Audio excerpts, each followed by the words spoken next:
Hello, I'm Dave, and this is my program for the investigation of volumetric cloud rendering techniques. So what I'm going to do is I'm going to take you on a tour of the program. We're going to see all that it can do, and it'll be a quick whistle-stop tour, but there will be a more technical video coming later. So as you see, we've got clouds, we've got some mountains, we've got a sun, and this is pretty much all you need. We've got lots of different settings that you can change to see exactly how each of the different factors of volumetric cloud rendering affect the performance, and they affect the final visual result. So here we go, we've got simple settings here, we've got S showing the FPS or not. You can see it's up in the top right corner here. This is running on Alienware R8 with an i9 processor and a NVIDIA 2080 Ti RTX card. So you can pause the clouds. The FPS, by the way, will be slightly lower than it normally would be just because I'm recording, so it might not be representative of what the final results are in my report. So we also have here a toggle shader option. I made the cloud shader in both a compute and a fragment shader. As you can see, with the compute shader, it's running significantly faster. So I would say that one of my conclusions has been that compute shaders tend to work slightly better. We have an option for drawing the mountains. You can move them down, you can move them up. Moving them down is quite useful, but for now I will just leave them at that minus 0.5. Now we have different views. So this is one view where you can see all the way through the clouds, one where your view is partially obscured by the terrain, and one where you're viewing it from above, so you're outside of that cloud rendering area. So there are now three options for different cloud types. We've got one of similar to cumulus clouds, just your standard bubbly cloud type. You've then got wispier clouds, cirrus clouds, I believe they're called. And then we have just clouds everywhere, very stormy, very bad, designed to test the limits of the system and how much it can cope with, really. So let's go back to view 1 and clouds 1, because that looks very nice. And then we will go to, actually let's stay at clouds 3. Nope, view 3, sorry. We'll keep with clouds 1. These were designed for testing purposes, so that the tests could be from the same location and looking at the same clouds every time, so that they can be tested on multiple machines. So let's take a look at the structure stuff. Scale is very obvious. It's literally defining the scale of the clouds. So I found that 2, 1, 2 for the XYZ components works pretty well, but they can be changed. What I found is that if you have really small values of X and Z, you can see the FPS decreases quite dramatically because there is simply more areas where there will be clouds filling the screen, and there is a lot more work for the rays to do as they go through the clouds trying to find where they are in a dense patch, where there's not a dense patch. It's a lot more complicated for it, so it tends to work with larger clouds slightly better, but again, that's something you can experiment with in this program. So the clouds actually work by having two noise textures. There is a main noise texture, which I will show you now. So this is just the main noise texture. And if I unpause it, you can see that is one very static noise texture. It doesn't change, it's just the position that it's sampled from, which changes. And we can change the rate of this sampling change with the cloud speed options. So I can change it, so now it's going down, now it's going through the Y value, so now it will look to be changing slightly more, but it is just essentially changing where in the 3D noise texture the sampling is happening. Now you may notice, I'll just drag the multiply back, there was this detail scale thing that I dragged down before I showed you this. So there is a second noise texture, a detail noise texture. Shocking, I know. If we drag this up, this noise texture adds and subtracts from the base one. So that's how we get this much more cloud-like looking structure. I quite like it at these lower values, but if you get too low, it does look quite blobby. But that is a style that some games like. If you go too high, to me that looks very obviously like almost like something's just been overlaid on the blobs. So you do have to find that happy medium. I think it is around 1.0, 0.8. I quite like a lot.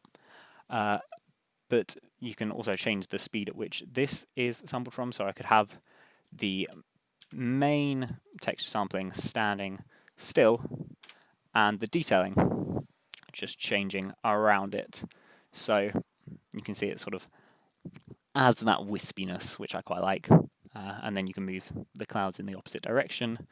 And then you have very wispy clouds moving about all the time. So I think that looks quite nice. But again, it's something you can just play around with. So the next few options are texture sampling, the density. So the multiplier obviously makes it blobbier, essentially.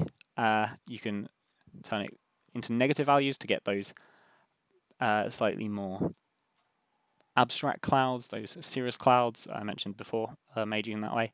The offset decides how much of the texture it lets through as cloud and how much it says is, no, that's not cloud.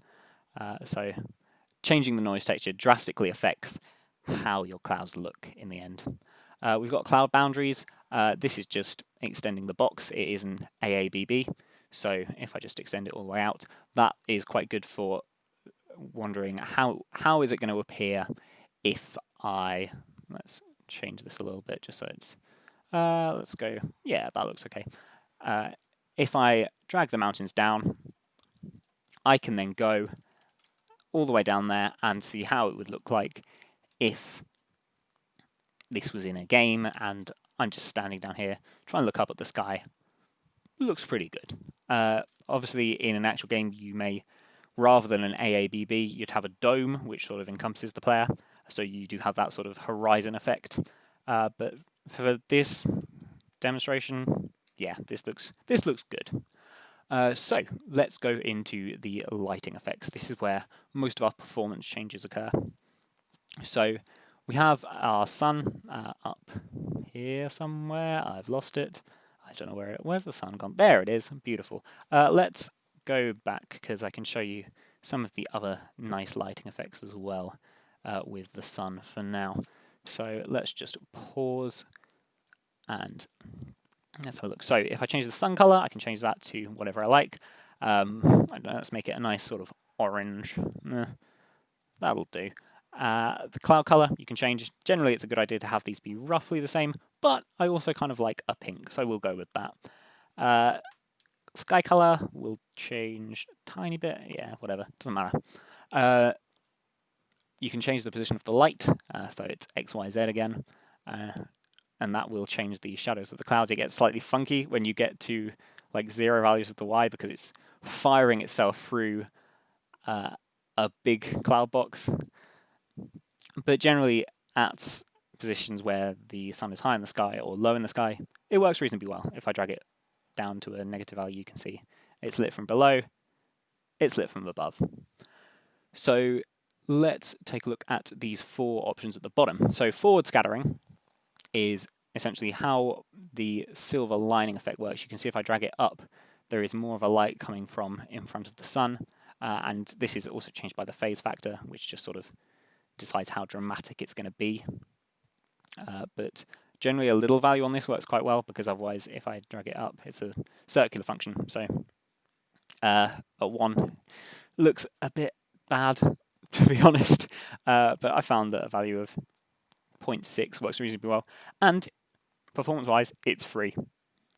There were possible optimizations I could make so that if there is no forward scattering, it can work slightly faster, but it didn't change much, honestly. It's not bad in terms of a nice way to make your clouds look really good without impacting performance.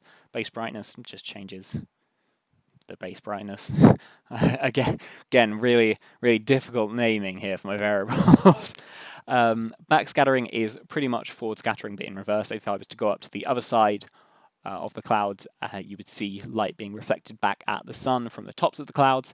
In fact, if I drag the sun down here, it may be obvious. We may see it, we may not. You may be able to see the top clouds there are getting slightly darker.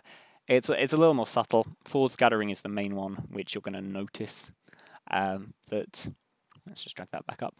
That's forward scattering. Base transmittance is very similar to base brightness. It's just how much the clouds let through. So if I drag it to 0, you can see that the backs of the clouds facing away from the sun are very, very dark. If I drag it up, they start to get lighter. If I drag it all the way up, the whole thing gets very light because it's saying, oh, look, everything's going towards the sun. The sun's just, none of the clouds are blocking any sunlight to any other parts of the clouds. I think I had that too, somewhere around there. The main things that affect performance here are the three options I haven't covered.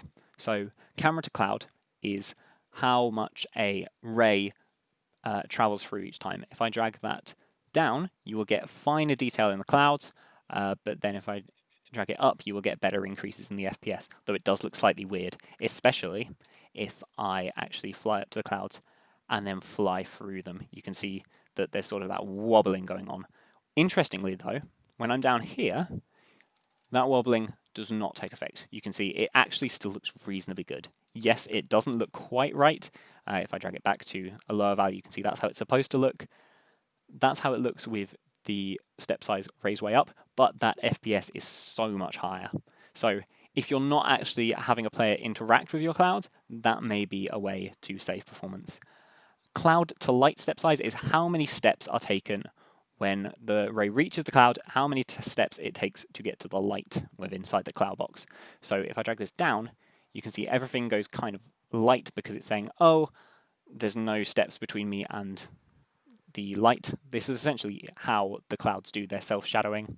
If I drag this up, you get better detail within that self-shadowing. If I go much higher, you won't actually notice a change really, but the FPS will be lower. So keeping it at around like 12 to 8 seems to be a relatively good value. Step optimization is interesting. This is my own addition. It's a way of optimizing cases where the ray is firing through the box and it's not going to hit any density. So in gaps in this sky, it makes sure there aren't as many samples. If I drag this up, you can see that FPS increases, though it does make stuff slightly weird. You may be able to notice it. Video compression may be hurting me here, and it may not be super obvious, but trust me, there's slight iffiness in the sky when you do high step optimization. So 0.4 is a value that works quite well, doesn't change too much. If you drag it down, you're not making massive savings on FPS with this, but it's every little bit of performance saving helps, right? So yeah, that is all of the settings in the program. There's plenty more testing you can do with it because there's plenty of options for clouds. Different clouds work better with different settings. There will be more detail on all of this in my report. But yeah, I hope you enjoyed. I'm pretty pleased with it, and I think the clouds look pretty sweet. They might not look totally like real clouds, but I have a mate who studies actual real life clouds, and she did say that the specifically the second type of clouds, they are looking reasonably realistic. Obviously not when they're pink, but you get the idea. So yeah, thanks for watching.